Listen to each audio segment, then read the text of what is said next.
el tendón, ve que viene, llega a una zona de sutura o de reinserción cómoda, bueno, sí, usamos el mismo tendón, por supuesto, pero Pa- es bastante improbable que ocurra.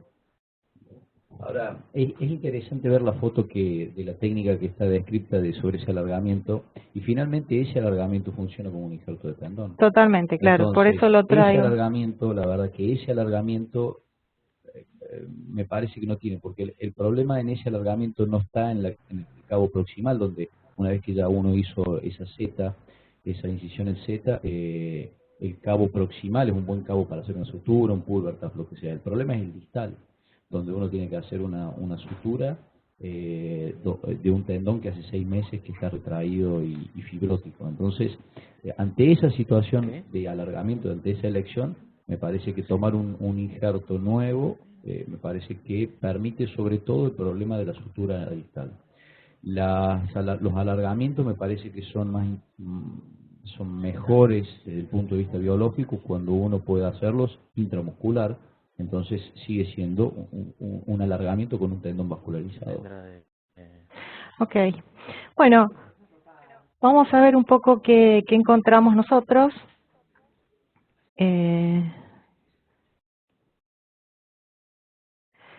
Ahí está el cabo que decía el doctor que podía pescarse, pero estaba bien adherido.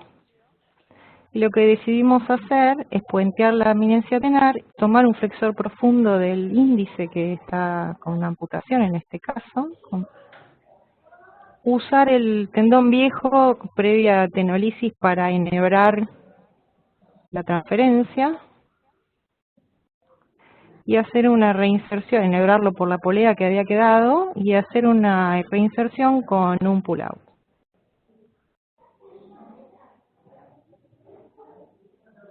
Bueno, estas son las variantes de reparación de flexo largo de pulgar que me pareció que por ahí la gente más joven que no está acostumbrada a tener en cuenta que existe, que pueden recurrir a cualquiera de estas opciones.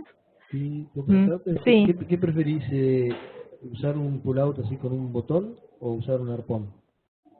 en mi experiencia los arpones en la falange distal tienen que ser muy chiquitos y suelen a veces salirse. Sí uso el arpón para las reinserciones del ligamento colateral, pero en el caso de los flexores prefiero el pull-out. No sé qué prefieren ustedes. Yo he usado las dos cosas. Si tenemos un buen arpón y queda firme, está bueno porque no tenés que sacarlo, no te queda el botón afuera, Claro. pero no está mal lo del botón. Lo he usado Es más antiguo, por digamos, años claro. y me gusta.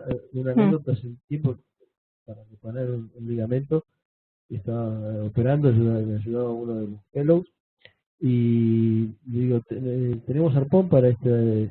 No tenemos arpón, me dice la, la enfermera, me dice, no habíamos pedido arpón. Ah, digo, bueno, no importa. Y después dice, no tiene arpón, ¿cómo va a hacer para reparar esto? Digo, con un hilito, Un una hilito, un perforación alambrecito, y un ¿verdad? botón de la camisa, y se pudo. Bueno, pasamos al siguiente caso. Este es un hombre de 40 años que sufre una luxación interfalángica proximal que autorreduce y es tratada con, acá hay una imagen que me tapa la proceso de ustedes, bueno, y está 3 semanas con una férula digital en extensión. Consulta 45 días después del traumatismo y lo que notamos es que el paciente, él consulta porque no puede extender la articulación interfalángica después de estas 3 semanas con la férula.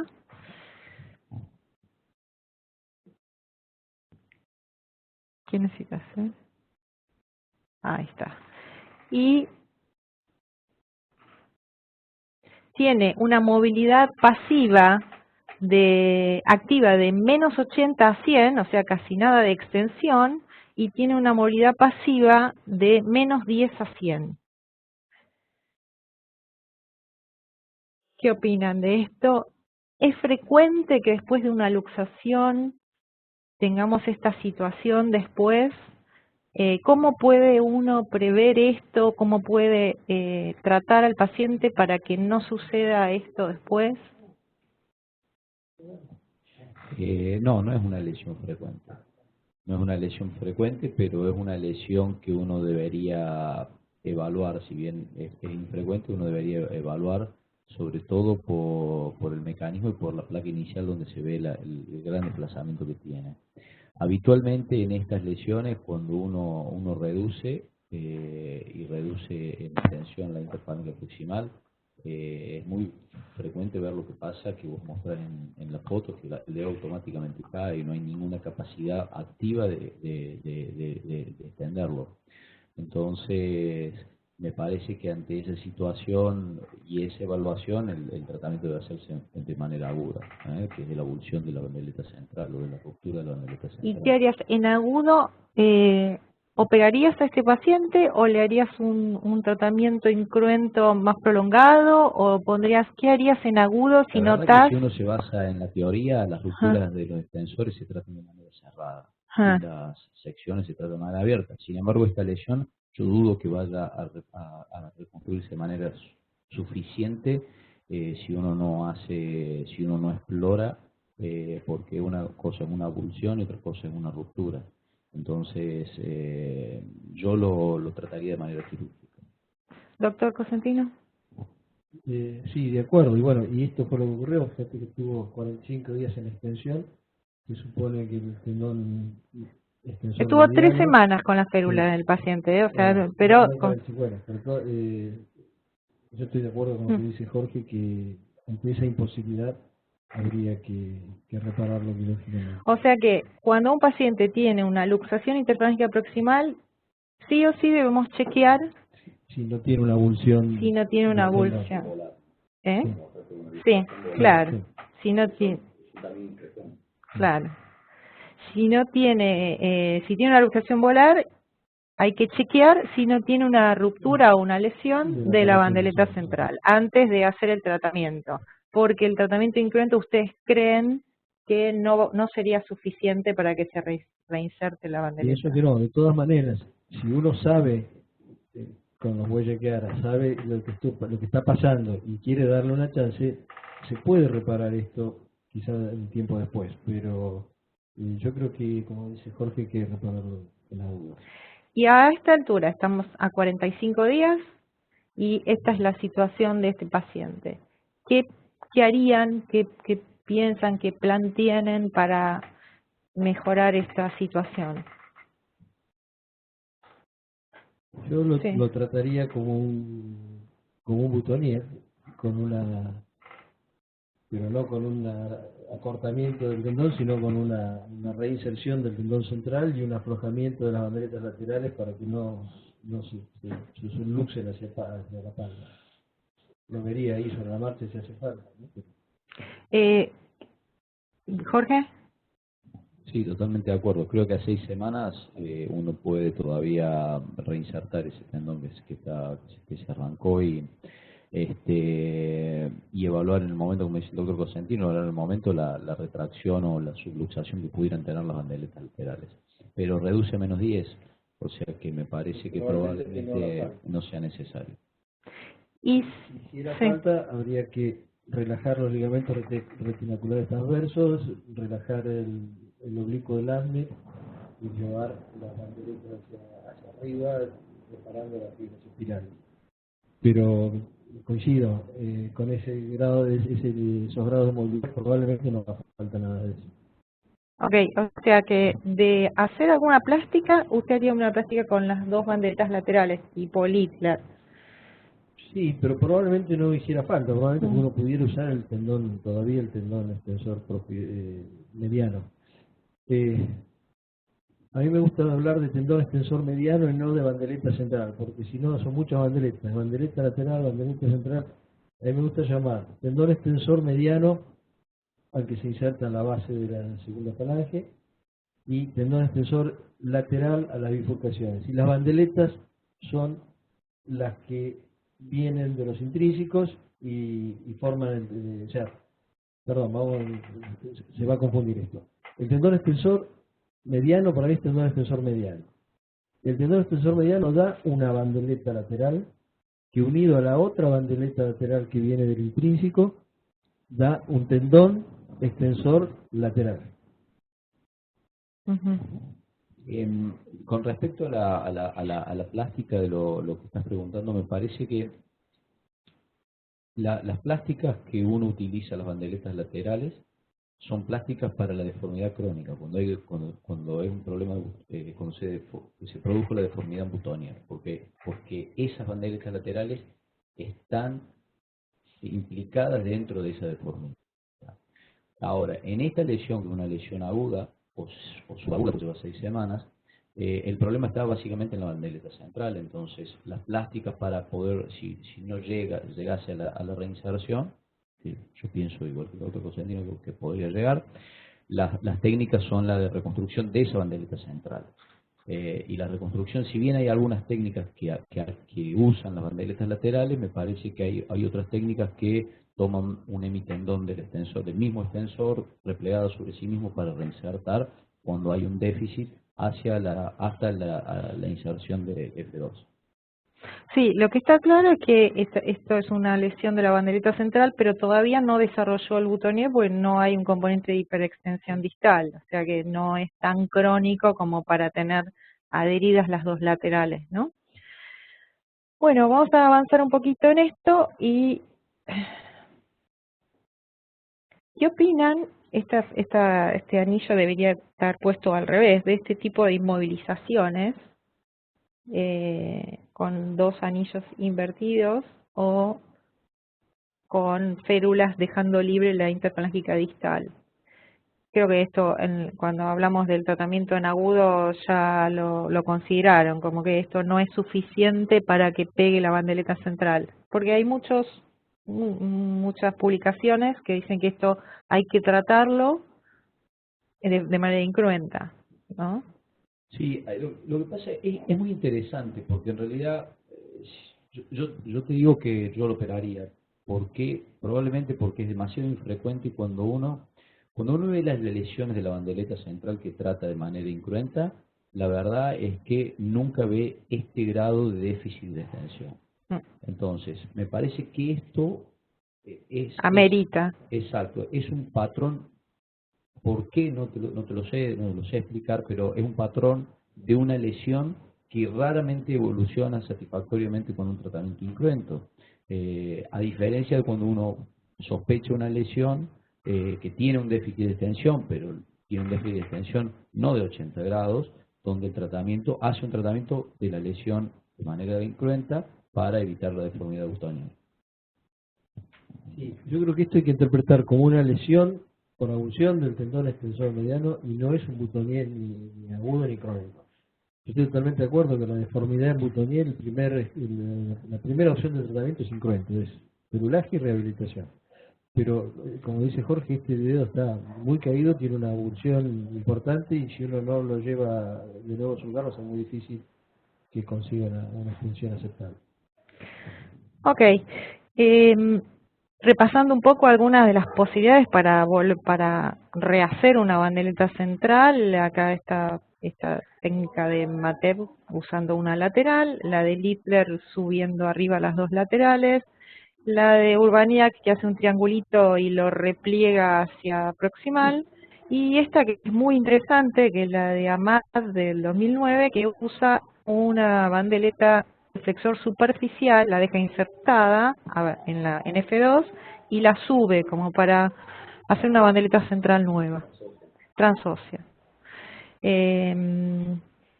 Bueno, esto es lo que hicimos. Buscamos esa bandeleta, una de las dos bandeletas del flexor superficial, la dejamos insertada en F2, hicimos un túnel en F2, pasamos esa bandeleta hacia el dorso, y después la suturamos a la bandeleta central que estaba proximal. O sea, está claro que si la bandeleta llegara, no haría falta ninguna plástica, ¿sí? Y si no llega, habría que pensar qué plástica hacer, y esta es la que hicimos nosotros. ¿qué opinan del resultado de este tipo de cirugías? Perdón, ¿le enclavijaron la articulación temporariamente o Sí, en el postoperatorio postoperatorio, inmediato, sí? sí, sí, Y cada pero 2 días con una sí, clavija. sí, Sí, 15 días con una sí. clavija y después, en algunos otros casos he colocado clavijas más tiempo y después me arrepentí porque queda bastante rigidez.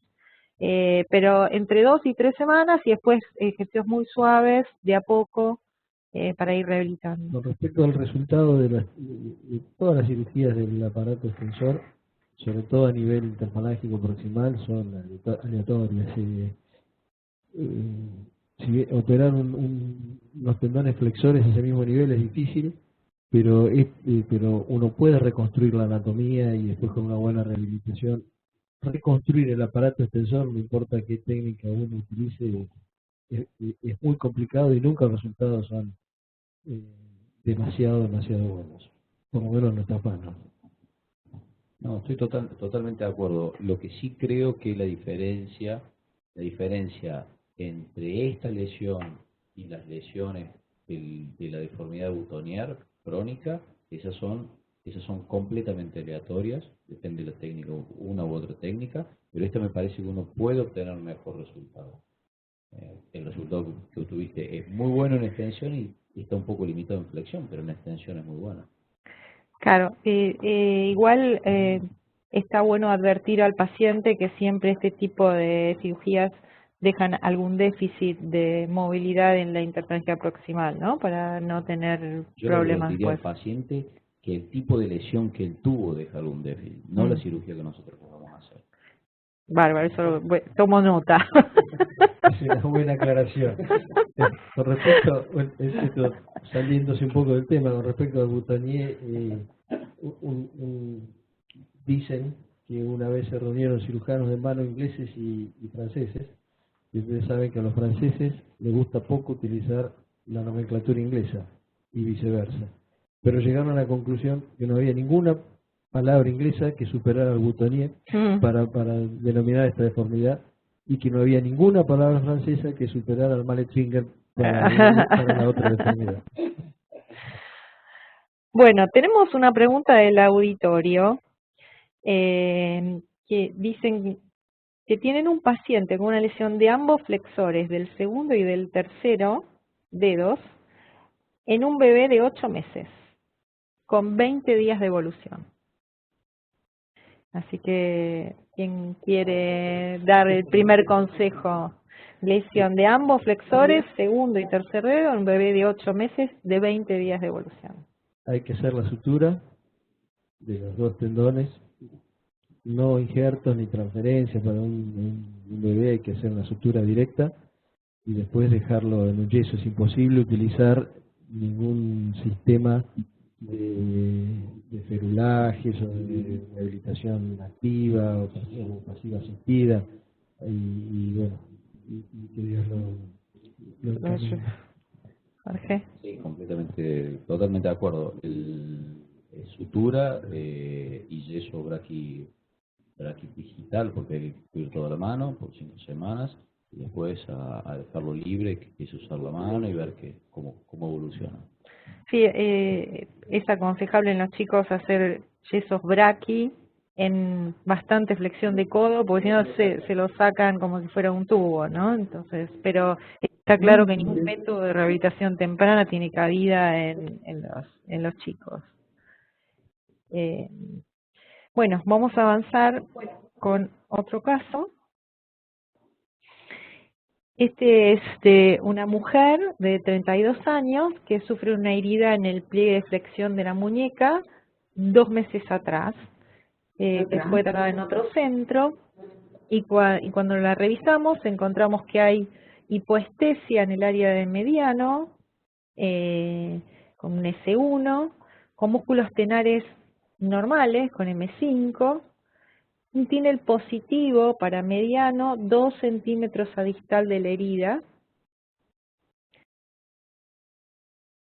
La movilidad pasiva conservada de todos los dedos Y en cuanto a la movilidad activa, hay en el test de Apley que demuestra que no tiene flexores superficiales, ninguno de los 4 dedos no tiene flexores superficiales, y no funcionan los flexores profundos del tercero y el cuarto dedo.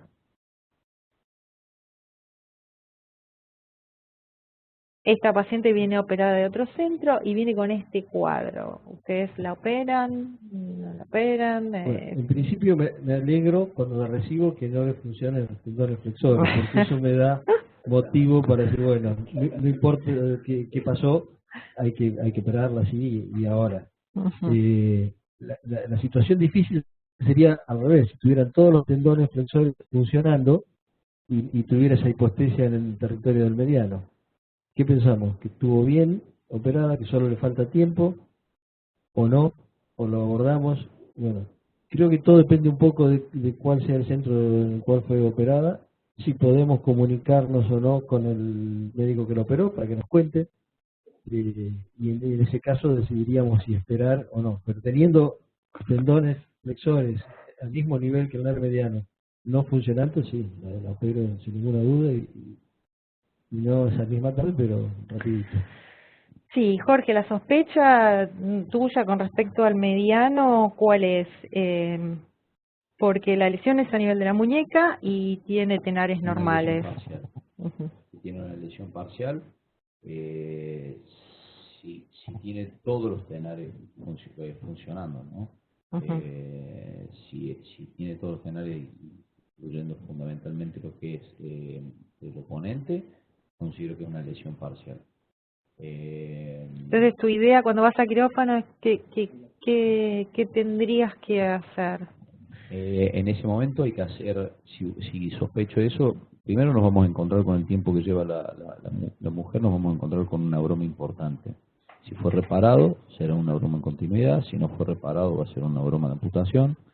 Y hay que hacer una epineurotomía y una endoneurolisis para poder determinar y encontrar el fascículo motor que está funcionando y dejarlo libre, dejarlo que siga funcionando y poder reparar entonces sí la parte sensitiva, que en este caso 2 meses después no hay mucha vuelta, es con injerto de nervio. ¿Quiere agregar algo, doctor? Sí, no, coincido totalmente. Hay que liberar el fascículo motor para no lesionarlo ya que no está lesionado y reparar los fascículos sensitivos, que seguramente puede ser o con una aplicatura de acortamiento o con un injerto. Yo también prefiero el injerto antes que hacer gestos de tensión con el nervio. Y por supuesto reparar los tendones, que ahí sí, por más que lleve tiempo, yo creo que no hay mucho problema en hacerlo, en hacer una sutura directa. Bueno, nosotros lo llevamos a quirófano, encontramos muchas adherencias, mucha fibrosis. Encontramos un nervio mediano suturado con una sutura bastante delicada, pero envuelto en fibrosis. Y encontramos que había lesión de todos los tendones superficiales con un gap de aproximadamente 5 centímetros, no estaban los tendones, y estaban lesionados los profundos del tercero y cuarto en zonas de 3 a 5. Acá les hice un esquemita para que quede un poco más claro si esta es la situación normal. Este paciente tenía los flexores profundos del quinto, del segundo y el flexor largo del pulgar, y había un gap de los profundos del tercero y el cuarto, y un gap en todos los tendones superficiales.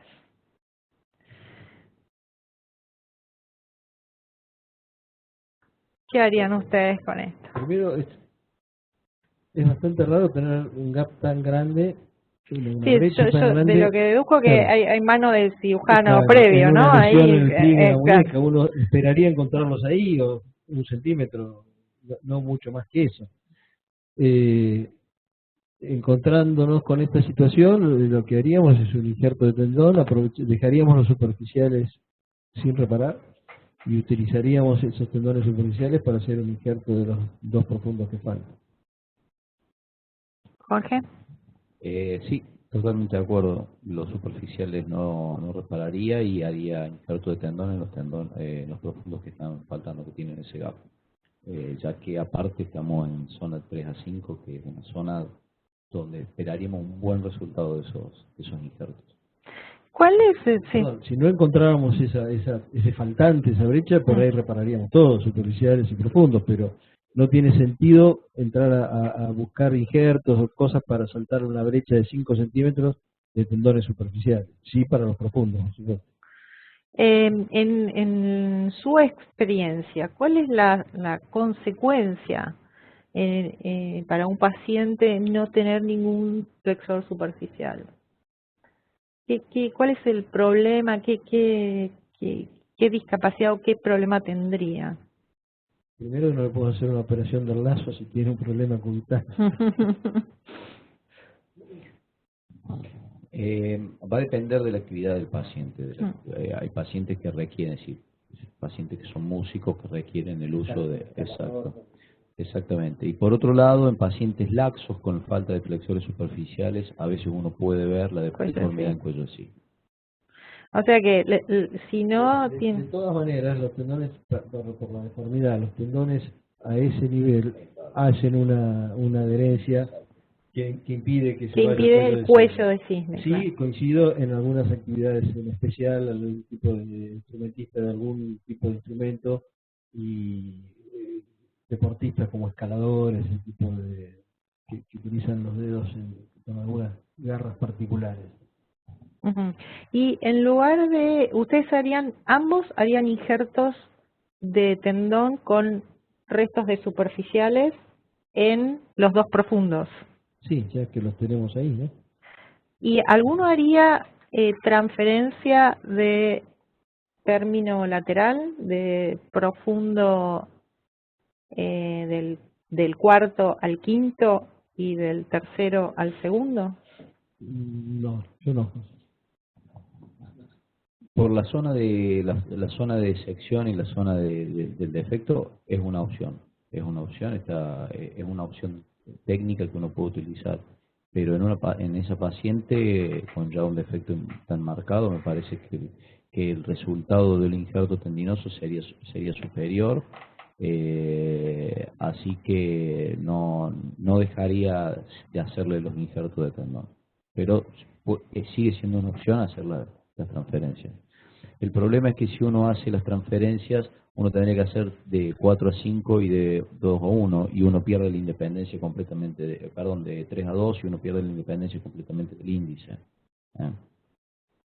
Además, los resultados también, más bien, es algo que uno puede tener en consideración como gesto quirúrgico, pero así como en el aparato extensor, las transferencias son bien toleradas y tienen buenos resultados, en el aparato, en los tendones flexores, no me gustan tanto. Ok. Sí. ¿Qué hicieron no me quedó claro qué hicieron con el nervio mediano? El nervio mediano se hizo una neurolisis porque tenía una sutura hecha que parecía bastante prolija, no impresionaba como algo que no fuera a funcionar, entonces preferí dejarlo así que avanzara. Sí, hice una neurolisis, pero no rehice la sutura que tenía. ¿Y se pudo identificar bien los fascículos motores que estaban funcionando, por lo menos clínicamente, del sector sensitivo? Era una zona, yo creo que tenía mucho componente de adherencia alrededor del mediano que contribuía a la falta de sensibilidad, porque el área lesionada del mediano era poca. Y creo que tanta gap de flexores tiene que ver con algún gesto del cirujano previa, porque no parece que la lesión inicial, que apenas lesionó el mediano, haya producido semejante falta de sustancia en los flexores. ¿Cómo confías en una sutura nerviosa cuando pensás que un gesto quirúrgico le sacó 5 centímetros de tendón? No, es que yo creo que no tuvo tanta lesión del nervio mediano. O sea, yo cuando vi el mediano me pareció que no había estado tan lesionado, y no vi una falta, no le faltaba sustancia, él tenía un punto muy delicado puesto. Le hice una neurolisis, pero no me pareció necesario tener que hacerle ninguna otra cosa. Y sin embargo, eso no coincidía con el gran daño tendinoso. Creo que un tema interesante a discutir es la cuestión de este caso, es qué hacer. Nosotros que estamos en centros especializados, cuando nos llega derivado un paciente con una herida de estas características y que ya ha sido operado, ya ha sido tratado, porque a nosotros nos llegan lesiones agudas sin tratar, nos llegan lesiones que han sido tratadas pero con una primera aproximación donde el cirujano ya nos dice, hicimos una toilette, aproximamos los cabos y nada más, o sea, está todo por resolver, o nos llegan heridas con 3, 4, 5, 6 meses de evolución que no andan bien. Bueno, en todos esos casos es sencillo la decisión, es sencillo, si llega una herida sin resolver, la resolvemos. Si llega una herida bien derivada, donde el cirujano se dice, mirá, yo ya lo curé, le puse unos puntitos de color para que se vean los tendones, pero no le hice más nada, lo operamos en ese momento. Y cuando llega una herida que es una secuela, tratamos la secuela. El asunto es cuando pasan estas cosas, que llega una herida de una semana, 2, 3, menos de un mes, que donde uno no puede evaluar si el déficit es porque no le hicieron nada o porque todavía lo que hicieron no empezó a funcionar, sobre todo en lo neurológico. Sobre todo en los nervios, ¿no? Es bastante difícil tomar una decisión. Nosotros tenemos por conducta de si podemos hablar con el cirujano, saber de dónde viene, conocer qué hizo, o si conocemos el centro de dónde viene, esperamos a la evolución un tiempo a ver qué pasa. Si no se dan esas condiciones, lo operamos. De todas maneras, aunque hagamos una exploración, nos encontramos que está todo bien hecho, pero mejor si está todo bien hecho. Y de hacer injertos, como ambos prefieren, ¿qué tipo de rehabilitación le harían a este paciente? Activa asistida. Directamente haría una rehabilitación, sobre todo en esta zona, haría una rehabilitación activa. ¿Lo mandás a mover activamente de entrada? No, inmovilización, con movilización activa de entrada, pero con inmovilización, con su protección, o sea, un protocolo de movilización activa temprana, con su férula, con su protección durante 6 semanas hasta la cicatrización del injerto, pero sí con movilización temprana. ¿Y doctor Cosentino también? Sí, usamos un protocolo tipo Durán modificado tanto para las suturas directas como para los injertos. Claro. Los mandamos con protección a movilizar rápidamente. Durán es movilidad pasiva, ¿no? Nosotros arrancamos con pasiva y después rápidamente a las 2, entre la segunda y la tercera semana, pero siempre con la protección de la terapista. Porque hoy en día está en discusión bastante cuándo empezar con la movilidad activa, ¿no? Sí, sobre todo depende también del tipo de sutura que uno pudo hacer. Hay muchos trabajos donde muestran si un Kessler, si 2 Kessler, si 3 Kessler, si 4 pasadas, y desde el punto de vista experimental está bien publicado, es bien sabido cuántos pasajes de hilos tiene que haber para que la sutura sea más fuerte y pueda movilizarse antes. Desde el punto de vista de la práctica quirúrgica, hay veces que uno puede hacer un doble Kessler, a veces que cuando uno se tiene que conformar, hay veces que puede hacer cuatro pasajes, entonces hay que tratar de tener un protocolo que sea útil a todas las situaciones quirúrgicas. Acá hay una pregunta del auditorio donde preguntan si este gap que tiene la lesión no fue debido al mecanismo de la lesión, que se lesionó con los dedos flexionados. O sea, preguntan si cuando uno se corta con los dedos flexionados es posible que tenga este gap. Sí, es lógico pensar eso porque es lo que uno debería sospechar. Ahora, si el gap se produce en la extensión de los dedos, pero los cabos proximales deberían poder llegar. Ese es el tema. Si los cabos proximales, después de una tracción sostenida, mantenida, pues esta paciente ya lleva un tiempo, mantenida y sostenida para sacar todo lo que es la contractura miostática, no llega y sigue habiendo ese déficit, entonces hay algo más. Pero sí el planteo es lógico, pensar que la sección allá se produjo porque el puño puede haber estado, sí, es lo primero que uno debería pensar. Perdón, de todas maneras, eso es absolutamente así cuando se trata de la palma de la mano y sobre todo en los dedos. En la muñeca es menos importante la herida de flexión para que el gap sea tan grande. A mí me parece que es importante aclarar que con una herida, con los dedos en flexión, lo que no coincide es el lugar de la herida en la piel con el lugar de la herida en el tendón.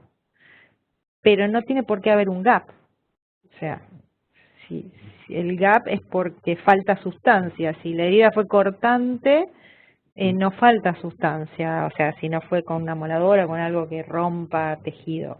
Y hay una pregunta más que dice, ¿cuánto tiempo se espera para comenzar con fuerza de grip? Y después de la quinta semana empezamos con movilidad activa y restricta, pero no con fuerza. Yo creo que hay que esperar 2 meses por lo menos para empezar a agregarle trabajo de fuerza con carga, ¿no? Sí, el fortalecimiento va de los 3 a los 6 meses. En el protocolo nosotros tenemos de 3 a 6 meses y a partir de los 6 meses el paciente está libre para cualquier actividad. Fuerza, carga de peso. Sí, yo creo que antes de los 6 meses el ejercicio indicado por el kinesiólogo para para aumentar la fuerza está bien, pero no fuerza irrestricta. O sea, yo después de los 6 meses recién... ¿no? Cuando hablo de actividad irrestricta es sin ningún tipo de inmovilización, claro, ¿no? Sí. Que le permitimos hacer cualquier cosa. Bueno, vamos a avanzar con lo que encontramos. La situación era esta, lo que hicimos nosotros es lo que ustedes proponían, que es usar flexores superficiales para hacer 2 injertos en los 2 profundos. Y ahí vemos, esos son 2 profundos que sacamos. Hicimos un pulver tap porque estamos en zona 3, fuera de zona de poleas. Hicimos pulver tap en los 2 extremos de la sutura. Y ahí el mediano ya estaba separado a un costado, y esto es al poco tiempo, a los 2 meses y con bastante adherencia, y esto es a los 10 meses que la paciente ya puede mover bastante mejor. Bueno, eso ha sido todo. Espero que hayan podido aprovechar y que disculpen los inconvenientes técnicos del principio. Muchas gracias, doctor Cosentino, doctor Boreto, un placer. Gracias por invitarnos. Y no sé si tenemos encuesta, no. Bueno, gracias a todos y nos veremos el año que viene. Hasta luego.